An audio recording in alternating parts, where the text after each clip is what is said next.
ملا اور ہمارے یہاں تشریف لائے۔ آج مقام مصطفیٰ کے حوالے سے ایک چھوٹا سا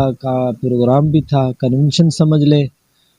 تو الحمدللہ علاقے کے کافی لوگ تھے جنہوں نے آپ سے پہلے بھی کچھ بات کی رسول اللہ کے مقام کے حوالے سے، بہت اچھا رہا۔ الحمدللہ جس نبی کے اوپر ہم نے کلمہ پڑھا ہے اس نبی کا نام لیتے ہوئے ہم فخر محسوس کرتے ہیں، اور کم از کم ہر مسلمان کو فخر محسوس کرنا چاہیے۔ یہی وجہ ہے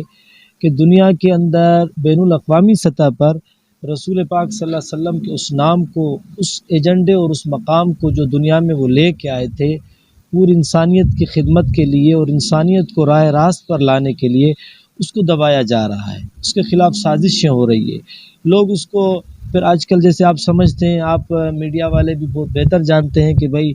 اسلامی ٹچ دیا جاتا ہے، کہ بھائی یہ اسلامی تاثر دیا جا رہا ہے، اسلام کے نام پر یہ لوگ دنیا میں، سیدھی بات ہے اگر ہم نے کلمہ رسول اللہ کا پڑھا ہے، اس کے امتی کہلاتے ہیں، تو ہم کس کا نام لیں گے؟ یہی وجہ ہے اسی نام کو اجاگر کرنے کے لیے، پھر اسی محمد الرسول اللہ کے مقام کو اجاگر کرنے کے لیے آج یہاں مقام مصطفیٰ کانفرنس بھی ہوئی، تو اچھی باتیں ہوئیں، سب نے اپنے محبوب صلی اللہ علیہ وسلم سے اپنے اپنے انداز میں جو خیالات کا اظہار بھی فرمایا، ان کے مقام کو بھی بیان فرمایا۔